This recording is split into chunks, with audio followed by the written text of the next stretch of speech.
Bonjour à tous, au nom de toute l'équipe qui fabrique La Voix est libre, bienvenue, welcome, willkommen, benvenuto, bienvenido, povitanie. Bref, on est content de vous retrouver ce matin pour parler non pas des municipales, mais des prochaines élections, les européennes. Vous vous en doutiez un peu après cette litanie des bienvenus.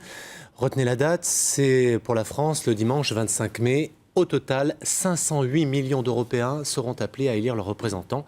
Pendant 5 ans, ils vont siéger au Parlement européen à Strasbourg et à Bruxelles. Nous allons essayer ce matin de vous faire comprendre comment les eurodéputés travaillent et de quelle manière les lois européennes influencent notre vie quotidienne. Pour ce faire, je fais appel à 2 eurodéputés de notre région. Elles sont avec moi ce matin. Françoise Grossetête, bonjour. Bonjour. Vous êtes élu sur une liste UMP et au Parlement européen. Vous appartenez au groupe PPE, Parti populaire européen, qui, on va schématiser, regroupe l'ensemble des partis de droite du continent, oui. Centre-droit. Et vous êtes membre également de la Commission de l'environnement, de la santé publique et de la sécurité alimentaire. Sylvie Guillaume, bonjour. Bonjour. Vous êtes au Parti socialiste et à Strasbourg-Bruxelles, vous siégez au sein du groupe SED, une alliance donc socialiste et démocrate. C'est la deuxième formation politique en Europe, après le PPE, en nombre d'élus. Vous êtes membre de la Commission des libertés civiles, de la justice et des affaires intérieures. Vous vous représentez toutes les deux aux élections, je le précise. Oui. Françoise Grossetête pour un 5e mandat. Oui. Sylvie Guillaume pour un second. Deuxième. Mais voilà, pour un second mandat. Ce matin, je vous demanderai un petit peu d'oublier votre campagne électorale pour faire œuvre de pédagogie. Alors j'ai intitulé cette Voix est libre eurodéputé, heureux député, point d'interrogation. Au-delà du clin d'œil linguistique, êtes-vous, mesdames, des élus heureuses? Madame Grossetête. Je dirais heureuse par le travail, l'intérêt du travail qui est fait au Parlement européen. Je dirais députée passionnée par ce que je fais. Plus qu'heureuse, mais passionnée. On est heureux quand on arrive à faire passer ce que l'on a envie de faire passer, c'est-à-dire les messages que l'on a envie de transmettre. Quand on gagne, quand on est rapporteur et qu'on gagne, ou quand on a déposé des amendements et qu'on a gagné sur les amendements, oui, on est heureux. C'est un mandat très épanouissant. Parce que c'est une forme de dépassement de soi-même. C'est un mandat qui est un mandat de connaissance des autres. On est amené à rencontrer d'autres élus qui ont des pratiques, des cultures différentes, qui nous apportent beaucoup, auxquelles on espère aussi apporter de notre culture et de notre pratique. Et donc, c'est effectivement un mandat qui est un mandat d'épanouissement.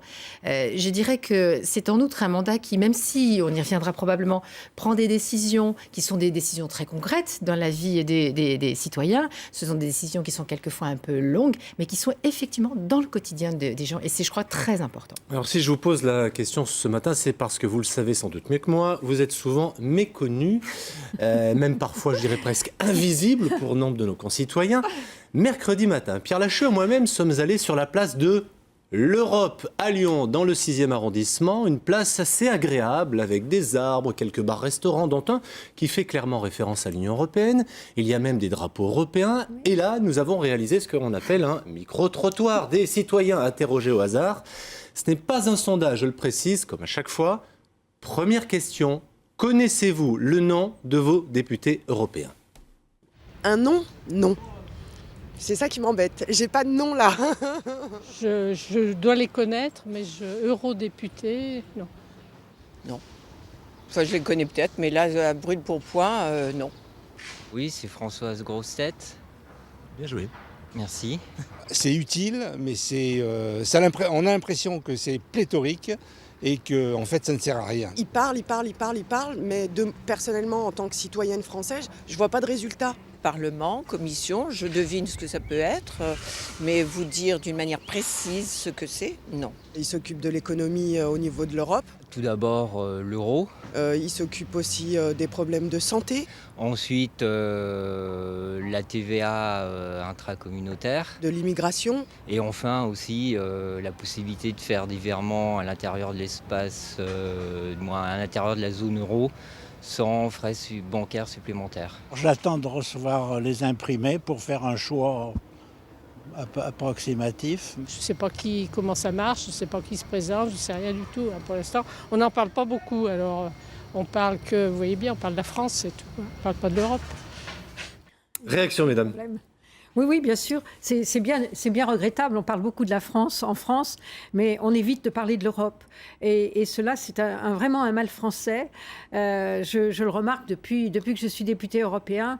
Nos responsables politiques n'ont pas du tout envie d'expliquer ce que l'on fait au niveau européen parce qu'ils ont trop peur de faire croire qu'il y a un soi-disant transfert de souveraineté, ce qui n'est pas le cas. Je rappelle que nos ministres partagent le pouvoir législatif avec nous. On va l'expliquer ça après, parce que c'est très important. Vous voyez, je vous ai posé la question heureuse, mais finalement méconnue et invisible. C'est, je dirais, presque l'autre versant de la pièce.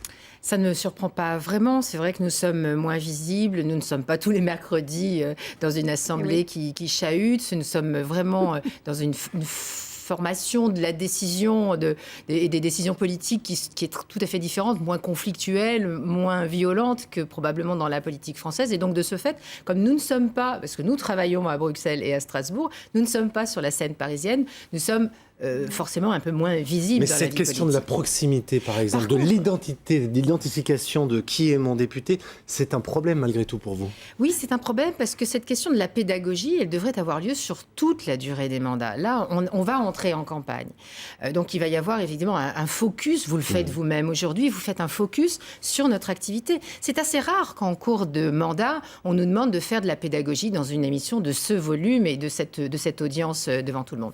Donc, je crois qu'il y a vraiment à repositionner une fonction pédagogique de ce que nous faisons, de ce que fait le Parlement européen tout au long des mandats. Ce que nous faisons d'ailleurs, nous, de notre côté, on a des réseaux sociaux, on a des blogs, on fait ce travail, on a des newsletters. Mais je crois qu'il faut vraiment que les médias se chargent de faire cette pédagogie longitudinale. Ce déficit que nous ressentons et que nous vivons vraiment, c'est très frustrant d'abord pour le député européen qui travaille. Et malheureusement, la plupart du temps, effectivement, on ne met pas en valeur ce que nous faisons. C'est extrêmement difficile. Comme le disait Sylvie, nous ne sommes pas à Paris. Donc ça, c'est la vraie difficulté que nous avons. En réalité, on a cherché à nous rapprocher de nos électeurs en créant ces circonscriptions. Moi, j'ai été élue 2 fois sur liste nationale. Et puis, je vais juste expliquer brièvement. Donc, c'est une grande circonscription du Sud-Est qui regroupe Rhône-Alpes, PACA et la Corse. Et ces circonscriptions sont tellement vastes. Comment voulez-vous que nous puissions être effectivement répertoriés, reconnus, identifiés par chaque citoyen? C'est absolument impossible. J'entends, mesdames, ce que vous dites sur l'information et sur les médias avant de parler de la pédagogie, parce que j'ai promis ça aux téléspectateurs et on va le faire. Il y a quand même aussi au sein de votre parti une visibilité des députés européens qui est faible. On vous met rarement en avant dans vos formations politiques. Mais nous sommes peu nombreux. Il faudra, dans cette pédagogie que vous allez faire, indiquer que, par exemple, comme le disait Françoise, dans cette grande circonscription de plus de 12 millions d'électeurs, il y a 13 députés européens, 577 députés français.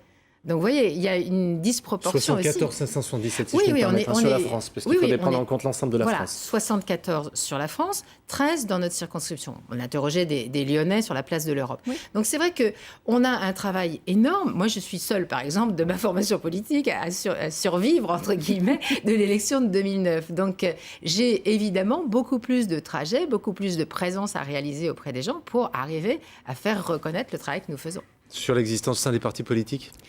Sur l'existence au sein des partis politiques, vous avez raison. Nous ne sommes pas vraiment valorisés. Alors, je n'ai pas trop à me plaindre, parce que je suis une des rares députées européennes avec Brice Hortefeux à faire partie du bureau politique de l'UMP, bureau politique national de l'UMP. Mais c'est vrai qu'on n'est pas suffisamment reconnu, pas suffisamment mis en valeur. Et puis il y a parfois, je dois le dire, un certain mépris de la part de nos collègues parlementaires nationaux, sous prétexte que nous sommes désignés. C'est-à-dire que nous, finalement, pour être candidats, ce sont nos partis politiques qui nous désignent. Ensuite, bien sûr, il faut gagner l'élection. Mais le mode électoral ne nous permet pas non plus d'avoir une vraie reconnaissance de la part de nos collègues.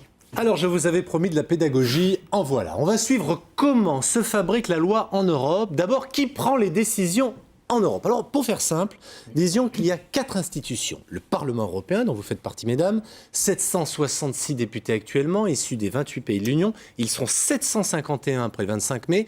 À noter, la proportion de femmes, elle est de plus en plus importante et surtout plus forte que celle de notre bonne vieille Assemblée nationale. Il y a aussi le Conseil européen, composé de chefs d'État et de gouvernement. Il définit les grandes orientations stratégiques. Vous me corrigez si je me trompe.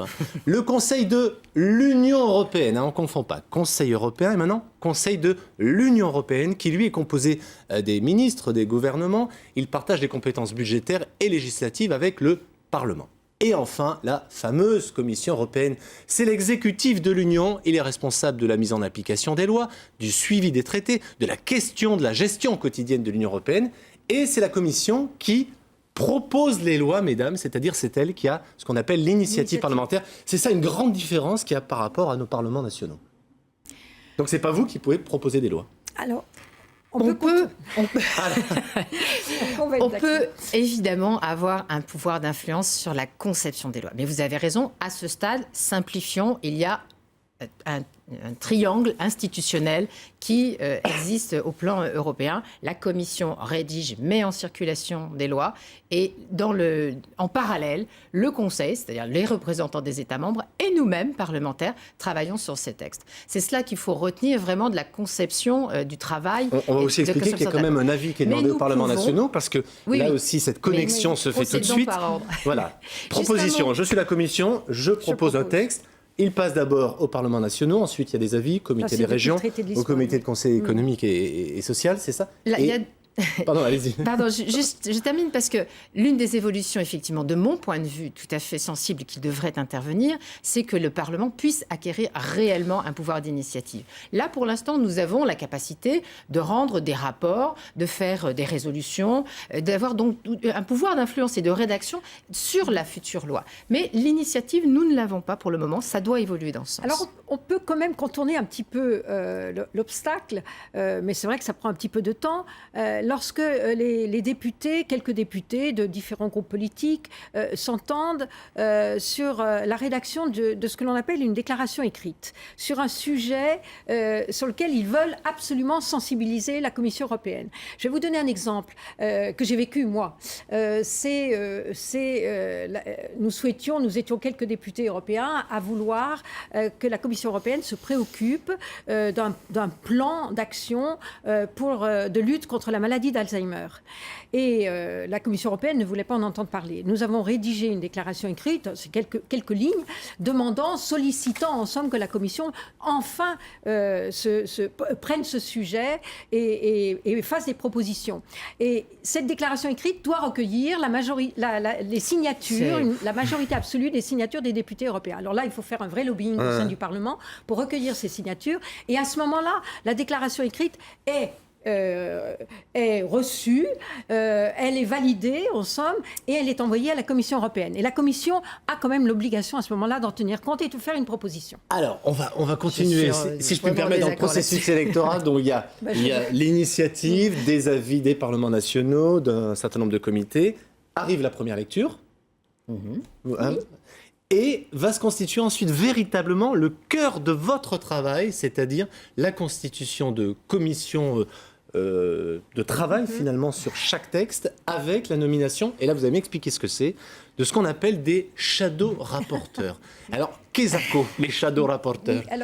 Non, les commissions préexistent avant la détermination et la mise en circulation des textes. Elles ne se constituent pas pour les textes en question. C'est-à-dire que la Commission européenne donc, envoie sur le bureau du Parlement européen une proposition de rapport. Et le bureau du Parlement regarde quelle est la commission qui va être saisie au fond. Parfois, il y a même des commissions qui seront saisies pour avis, si le texte concerne d'autres commissions. Donc, le bureau du Parlement va déterminer quelle est la commission qui est saisie au fond. Le rapport arrive sur le bureau de cette commission-là, commission parlementaire. Et donc c'est là où se fait l'essentiel de votre travail, qui est le travail qu'on ne voit pas pratiquement. À ce moment-là, il va falloir déterminer qui va être le rapporteur au sein de cette commission. Qui est le responsable. Et alors, là, c'est assez compliqué. Parce que on va essayer de faire simple, s'il vous plaît, Mme Grossetête, parce que du coup, l'objectif de cette émission, c'est... Je vais essayer d'expliquer simplement, et Sylvie apportera aussi son point de vue. Il y a une vraie rivalité entre les groupes politiques pour certains rapports, quand il s'agit, par exemple, de textes législatifs. Donc, ont une portée importante. Eh bien, là, il y a une rivalité entre les groupes politiques qui doivent décider qui va obtenir ce rapport. Il faut savoir qu'au moment de l'élection, chaque groupe politique dans chaque commission parlementaire va bénéficier d'un nombre de points qui est conforme, en somme, au résultat électoral. Au poids électoral de chaque parti. Au poids électoral de chaque groupe politique. Et ces points-là, on les a pour les 5 années du mandat. Et il faut savoir les dépenser, entre guillemets, en faisant une vraie stratégie, en sachant à l'avance sur les 5 ans quels seront les textes très importants qui vont arriver au Parlement, qui concerneront la Commission pour, en somme, ne pas perdre inutilement des points sur des textes qui ne sont pas législatifs, par exemple, et se consacrer vraiment à ce qui sera lourd comme portée législative. Alors j'espère que vous avez bien compris, il y a une forme de mise aux enchères, si je puis dire, des textes importants qui sont aussi les priorités des groupes politiques. Vous avez un capital de points que vous allez dépenser pour finalement associer parfois le nom de votre groupe politique, bien sûr, mais aussi votre nom pour finalement récupérer le rapport qui est susceptible d'aboutir soit à un règlement, soit à une directive. Avec les questions européennes, je crois qu'il faut rendre simple ce qui est compliqué et quelquefois un peu complexifier ce qui apparaît comme trop simple. Il faut prendre un exemple. Vous prenez un texte sur la question de l'asile. La Commission veut réformer le droit d'asile parce que ça ne fonctionne pas. Elle va demander à la Commission Justice Affaires Intérieures du Parlement européen de travailler sur un texte pour améliorer le droit d'asile. Dans le même temps, le Conseil, c'est-à-dire les États membres, vont travailler sur ceci. Au bout du bout, le rapporteur, celui qui se charge de faire cheminer ce dossier au sein du Parlement et d'obtenir une majorité de voix là-dessus, c'est-à-dire un consensus suffisant qui permet de valider le texte, va confronter avec le résultat de ce qui s'est passé au Conseil et nous allons discuter ensemble pour améliorer justement un sujet. Mais l'idée, c'est d'améliorer le sujet. Je reviens un instant sur ce que disait Françoise sur les déclarations écrites. Ça a marché et c'était un sujet important pour la maladie d'Alzheimer. Moi, je pense qu'il faut qu'on se débarrasse des déclarations écrites. Ça ne sert à rien. Et sur une qui est importante, Françoise, pour une qui est importante, il y en a 50 qui sont sur des sujets totalement farfelus. Alors, donc, à mon avis, c'est sans intérêt. Je voudrais qu'on continue sur votre travail. Vous allez faire un gros travail au sein des commissions. C'est vraiment la partie immergée de l'iceberg. C'est-à-dire qu'on ne la voit pas. Ce qu'on voit, c'est les images qu'on a eues derrière nous il y a quelques instants. C'est-à-dire on lève, on vote en assemblée. Je rappelle du reste qu'au sein du Parlement européen, ne votent que ceux qui sont présents. C'est aussi une différence quand même fondamentale avec le... Il n'y a pas de procuration, il n'y a pas de petite clé qu'on tourne, on fait voter. Ça, c'est essentiel. Vous allez faire ce travail et vous allez auditionner beaucoup de gens finalement. Des experts, des associations de consommateurs, de malades, des lobbies également. Et du reste, on dit très souvent que Bruxelles, Strasbourg, c'est le lieu des lobbies. On vous a un moment interpellé, Madame Grossetête, sur l'influence que vous auriez subie d'un certain nombre de lobbies pharmaceutiques sur la question de la maladie d'Alzheimer. Quelle est la place, quel est le code de conduite sur la question des lobbies? Je voudrais qu'on fasse très très court là-dessus parce que je sais qu'il y a un code de conduite, des règles éthiques qui vous sont soumises sur l'influence des lobbies. Quelles sont-elles?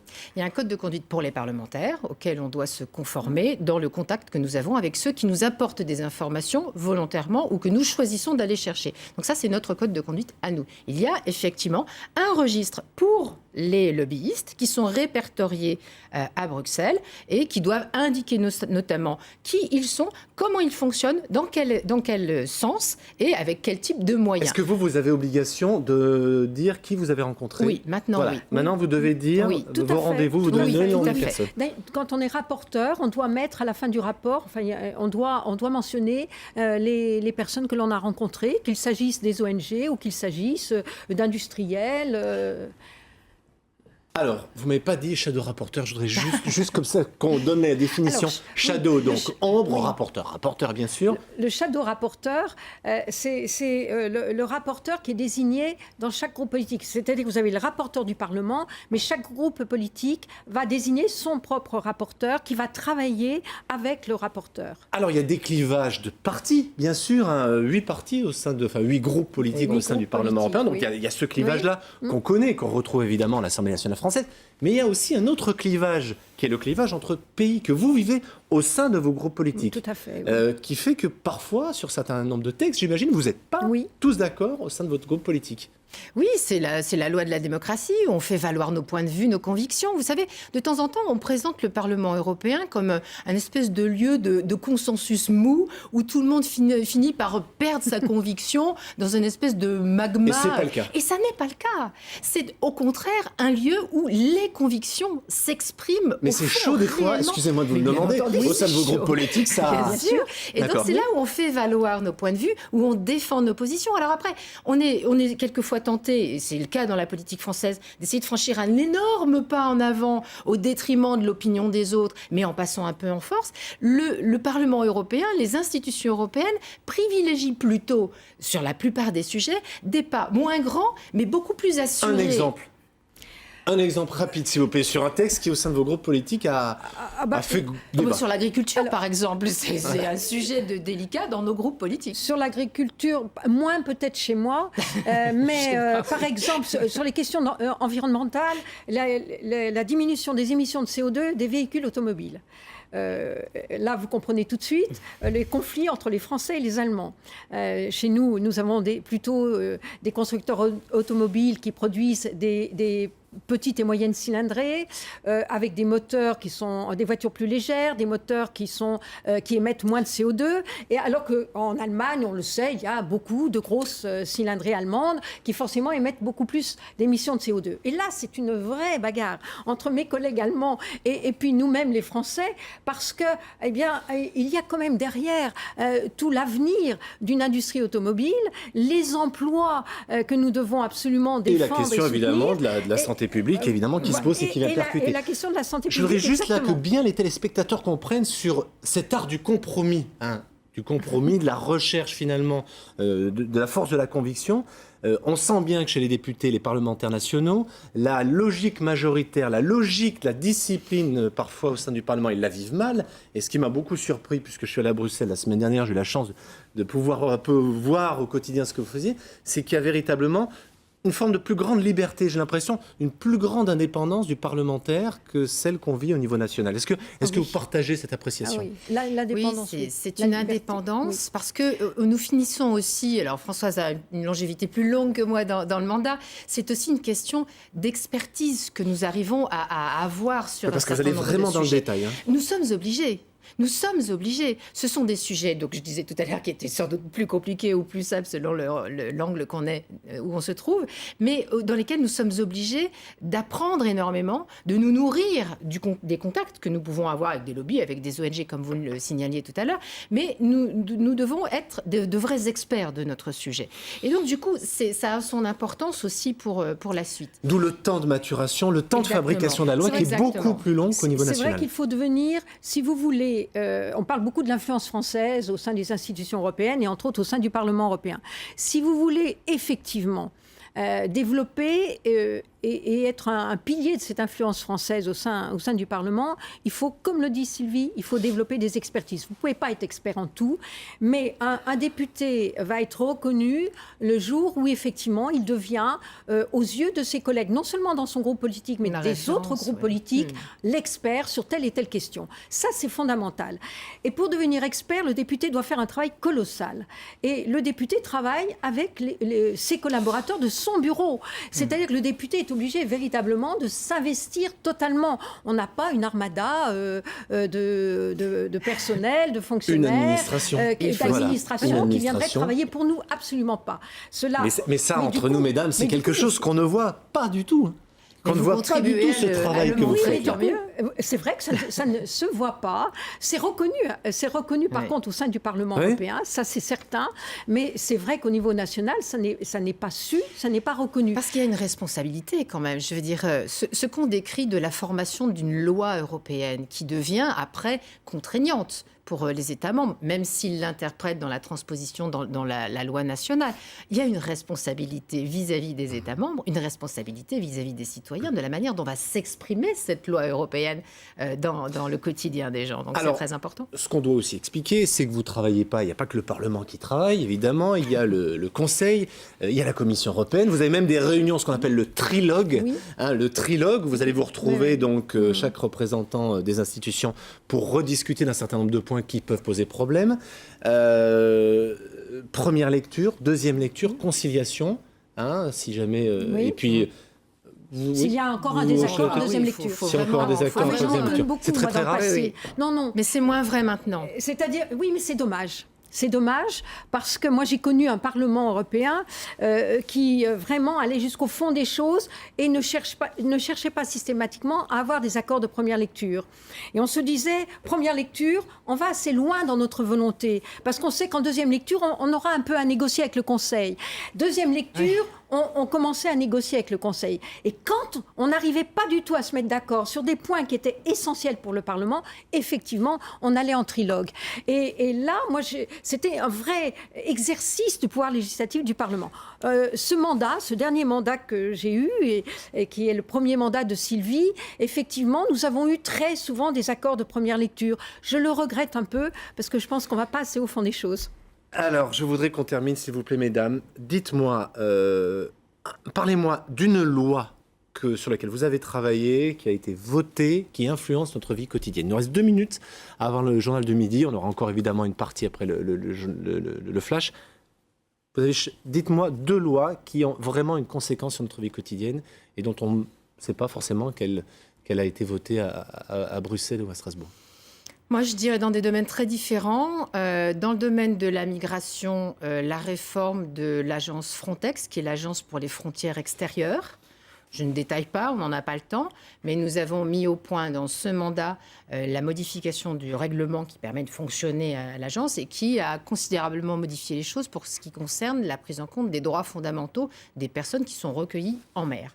Premier exemple, c'est très concret, c'est très précis, c'est un règlement et donc le règlement s'applique directement. C'est le contraire des directives qui passent dans les tuyaux des parlements nationaux.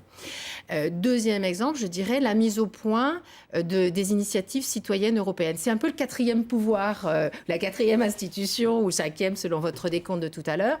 Initiative citoyenne européenne, c'est la capacité pour les citoyens européens d'interpeller la Commission et donc les institutions européennes sur la nécessité de légiférer autrement. Ça s'est mis en place pendant ce mandat. Dans le domaine de la santé, j'aurais beaucoup d'exemples. Je parlerai de la directive sur les soins de santé transfrontaliers qui permet à tout citoyen européen d'aller subir des soins de santé programmés, non pas d'urgence, programmés dans un autre État membre que le sien. Et cette directive règle les questions, est-ce que je vais être remboursé, est-ce que j'ai besoin d'une autorisation préalable, etc.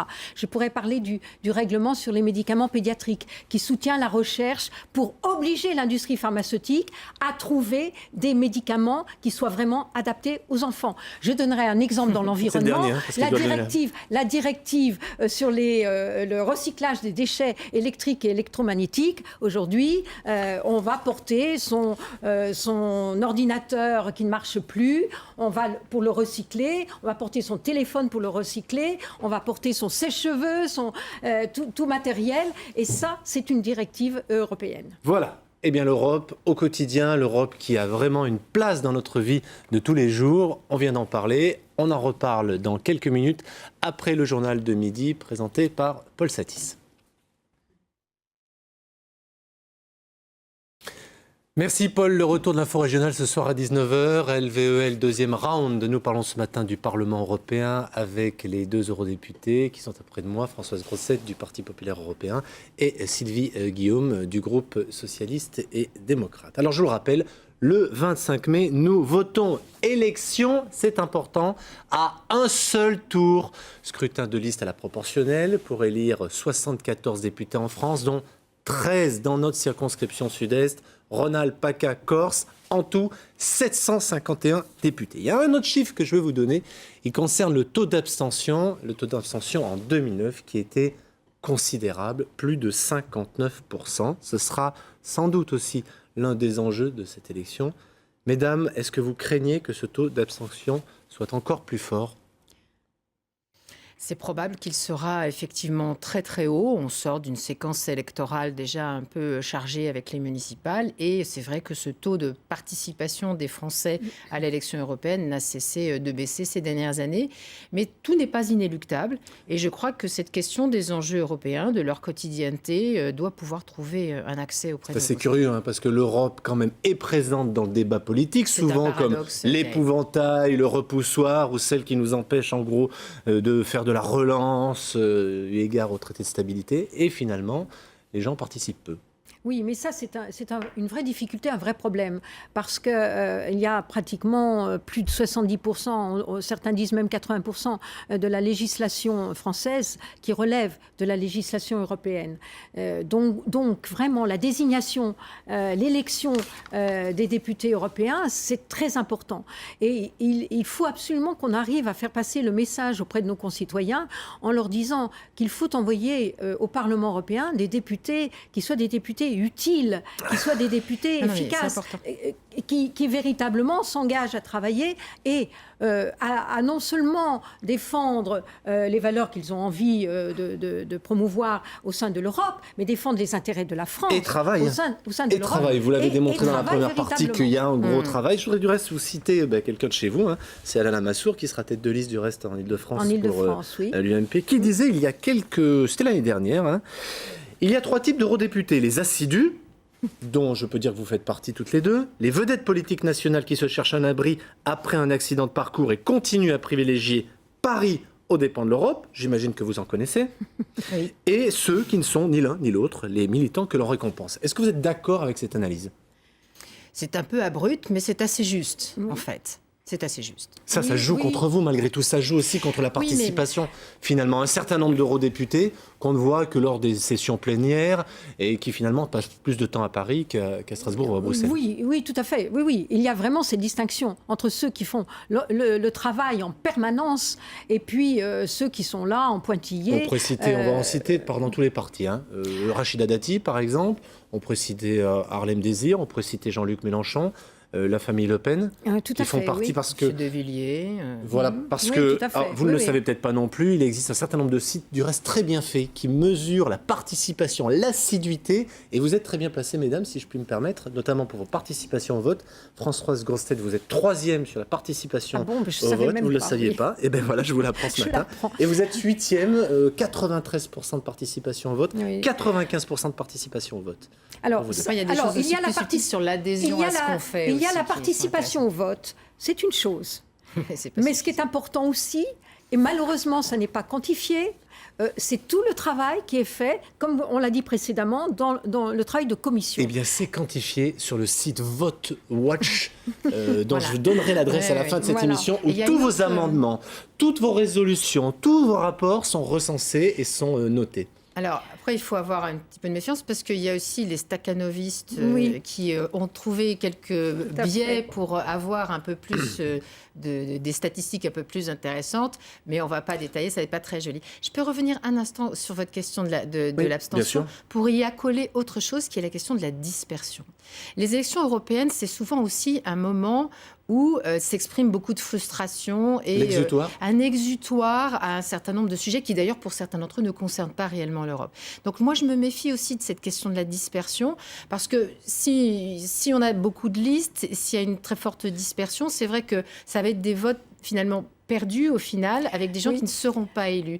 Et je crois que c'est aussi important. Alors, il ne s'agit pas de prédéterminer l'exercice de la démocratie. Chacun est évidemment libre de faire ce qu'il veut. Mais j'attire l'attention là-dessus pour l'efficacité ultérieure des parlementaires européens, de la présence de la France aussi dans le contexte européen. Cette dispersion favorisée par ce qu'on appelle la montée des nationalismes en Europe ? Oui, mais c'est pour ça que je parlais d'envoyer au Parlement des députés utiles et efficaces. Là, je rejoins tout à fait ce que vient de dire Sylvie. Vous savez, ceux qui tiennent des discours populistes, eurosceptiques aujourd'hui, de toute façon, ne contribuent pas efficacement à défendre les intérêts de la France au sein de l'Europe. Ça n'est pas possible. Ça n'est pas en niant tout que l'on va pouvoir se positionner. 2 mots sur ce qu'on pourrait appeler une forme de fatigue démocratique. Est-ce que vous partagez ce constat en Europe, dans un certain nombre de pays ? Le dernier exemple en date, c'est Viktor Orban en Hongrie, dont on connaît les prises de position quand même. Est-ce que vous y voyez un signe, vous-même, et la montée des nationalismes, dont je parlais il y a un instant, d'une forme de fatigue démocratique ou pas, en Europe ? Je serais assez intéressée de voir comment Françoise réagit à l'élection de Viktor Orban. Non, mais moi, de toute façon, une élection, c'est le résultat de la démocratie. On ne peut pas se permettre de critiquer si un tel ou un tel est élu. On peut simplement s'inquiéter de la montée, effectivement, en Europe, des nationalismes et des mouvements très populistes. Mais la France est un exemple, malheureusement, qui inquiète beaucoup nos partenaires européens. Donc, sachons regarder déjà chez nous ce qui se passe. Et c'est là qu'il faut vraiment qu'on arrive à transmettre les messages. Et cette émission qui fait de la pédagogie sur l'Europe, j'espère, contribuera à sensibiliser, en somme, les auditeurs pour qu'ils réalisent combien l'élection européenne est une élection très importante. Alors, le Parlement européen s'est choisi un slogan pour ces élections. This time it's different. Cette fois, c'est différent. Et pourquoi c'est différent ? Parce que, pour la première fois dans l'histoire de l'Union, le Parlement européen aura son mot à dire sur la désignation du président de la Commission européenne. C'est un changement pour vous fondamental ? Ah oui, c'est vraiment très, très important. Et là, il faudrait qu'on explique aux téléspectateurs. Alors, en quoi ça va changer peut-être votre travail ? Est-ce que ça va améliorer l'efficacité encore du travail des parlementaires ? Est-ce que ça va rééquilibrer ce fameux déficit démocratique qui existe un petit peu moins maintenant, mais qui a existé pendant longtemps ? L'idée première, c'est pas d'avoir un impact direct sur notre travail de parlementaire. C'est pas la première étape de mon point de vue, avec cette identification par les grandes formations politiques, par les groupes du Parlement européen, d'un candidat finalement pan-européen. L'idée, c'est d'abord d'identifier, d'incarner les idées européennes et les idées qui sont défendues par les groupes concernés en termes de réorientation. Nous voulons que l'Europe change. Nous voulons qu'elle aille dans une autre direction. Donc nous nous mettons en situation, en formation de combat pour que cette Europe change. Et nous l'incarnons au travers de Martin Schulz, qui est un candidat du SPD, donc allemand, social-démocrate allemand, de manière à changer et de réorienter vers l'Europe sociale. Donc ça incarne d'abord une orientation politique sur la Commission européenne qui est pour l'instant très libérale, qui ne nous convient pas et dont nous voulons changer les prises de position et les priorités politiques. Du coup, la Commission européenne va plus procéder du Parlement. On a parlé de Martin Schulz, si je puis me permettre, les deux favoris, on va vous les montrer. Donc c'est Martin Schulz pour le groupe SD et puis Jean-Claude Juncker pour le groupe PPE. Véritablement, la Commission va dépendre beaucoup plus aujourd'hui du Parlement, enfin demain du Parlement. Qu'est-ce qu'elle dépend ? Elle dépendait beaucoup, on sentait du Conseil, enfin, en tout cas des chefs d'État. De toute façon, après, vous savez, ce qui se passera dépendra beaucoup de la volonté du président de la Commission, de celui qui sera donc élu président de la Commission. De toute façon, il faut quand même rappeler que ce sont les États membres qui, après les élections, vont nommer ce président de la Commission. Alors, en fonction... Vont choisir, mais vous allez... Oui, en fonction des résultats. Non, mais c'est une responsabilité des États membres. Mais on a au moins aujourd'hui présenté à l'avance, effectivement, aux citoyens européens, les candidats. Chaque groupe politique a présenté son candidat. Il y en a 5 pour l'instant, hein. Oui. Martin Schulz, oui. Jean-Claude Juncker. Pour la gauche européenne, c'est Alexis Tsipras. Guy Verhofstadt pour les libéraux centristes, on va les appeler comme ça. Et puis un tandem, José Bové, Ska Keller pour les Verts. Donc effectivement, c'est déjà vis-à-vis des citoyens, ça permet déjà de mieux cerner, d'incarner. Alors je dois vous avouer que moi Claude Juncker n'était pas vraiment mon candidat de départ. C'était plutôt Michel Barnier. C'était Michel Barnier. Ça nous permet à nous, les Français, de l'UMP qui sont présents au Parti populaire européen, de véritablement, quand on rencontre Claude Juncker, c'est véritablement lui dire quels sont pour nous les axes que nous voulons de transformation de l'Europe. Michel Barnier qu'on retrouvera sans doute dans les élections régionales l'année prochaine, mais ça c'est une autre histoire. C'est très important de pouvoir avoir ce type de candidat. Moi je diverge de l'appréciation que Françoise vient d'indiquer sur finalement les États vont prendre la décision seuls. Non, le Parlement sera effectivement, lui, principalement concernés pour ce choix-là. Et c'est d'autant plus important, pour revenir sur la Hongrie et Viktor Orban de tout à l'heure, que quand il y a des transgressions dans un État membre comme la Hongrie sur l'état de droit, le choix qui s'effectue sur le président de la Commission n'est pas complètement neutre. Donc je voulais resituer cela sur le choix aussi très important des parlementaires européens sur le futur président de la Commission. En l'état actuel de la composition donc de l'hémicycle du Parlement européen, on ne peut pas préjuger de ce qui va se passer, mais il est fort probable que vos deux groupes soient les deux groupes les plus importants sur la prochaine mandature. Mais vous n'avez pas l'un et l'autre la majorité, en tout cas, des voix. Donc ça veut dire qu'il va falloir aussi constituer des coalitions. Tout à fait. Qui vont durer sur l'ensemble, en tout cas, du mandat du président de la Commission européenne. De toute façon, au Parlement européen, dans toute l'histoire du Parlement européen, il n'y a jamais un groupe politique qui a la majorité absolue. Donc, vous avez le groupe le plus important qui a la majorité relative, mais ça ne lui suffit pas pour l'emporter dans les votes. Il faut donc négocier. Mais là on a l'impression qu'il faudrait une espèce de permanence sur l'ensemble de la durée du mandat du président de la Commission européenne. Alors, jusqu'à présent, nous avions des accords qui permettaient de s'entendre sur la présidence du Parlement. Cette présidence étant renouvelée au bout de 2 ans et demi.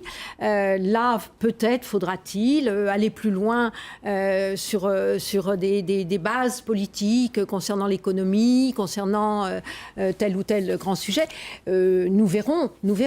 Mais c'est vrai qu'on sera sans doute obligé de trouver encore plus des terrains d'entente. Oui, on ne peut pas figer les choses. Alors, il y a la mécanique, effectivement, qui fait qu'on change à mi-mandat, mais ça, c'est la mécanique, je dirais. Si on en revient aux priorités politiques, il est clair que des coalitions différentes se mettent en place, et selon les sujets. On est certainement, en matière économique, assez éloigné des centristes libéraux que vous signaliez tout à l'heure avec leur candidat Verhofstadt, alors que sociétalement, on est quand même plus proche d'eux, dans mon groupe, qu'avec d'autres formations politiques. Vous n'avez pas signalé, le risque qu'il y ait demain dans le Parlement européen un nombre plus important et très, très important de gens qui sont des europhobes avérés et qui auront été élus. Et c'est, je crois, effectivement un vrai danger dans l'avenir. Eh bien, on va terminer là-dessus. Merci beaucoup, mesdames. Merci infiniment d'être venus ce matin. Et je vous souhaite bon courage pour la suite de votre campagne. Merci à ceux qui ont participé aussi activement à cette émission. Pascal Donneau, Adrien Gros-Ardonnez, Dominique Dumas, Sylvie Jardin. La Voix est libre était réalisée aujourd'hui par Denis Milan. Voilà ce qu'on pouvait vous dire dans le temps imparti sur le travail des députés européens. C'est l'un des enjeux de ces prochaines élections. Si vous voulez en savoir plus, je vous conseille ce site élection2014.eu. Et si vous voulez mesurer la subtilité des députés sortants, consultez ce site votewatch.eu. Maintenant, c'est l'instant métamorphose. Le journaliste devient speakerine pour vous annoncer les programmes régionaux que nous diffusons cet après-midi sur France 3 à 15h20. Un documentaire intitulé « Chronique de la douleur ». Douleur chronique. En France, 1 personne sur 4 est concernée. Ce documentaire s'intéresse à la manière d'améliorer la qualité de vie de ces patients. Et puis 1 heure plus tard, une petite route de montagne, une vallée magnifique, un village authentique, Chronique d'en haut, vous montre l'Oisan comme vous ne l'avez peut-être jamais vu. Voilà. C'est la fin de cette Voix est libre. La semaine prochaine, vous retrouvez Paul Satis, ici même. Je vous souhaite à tous une excellente journée sur France 3.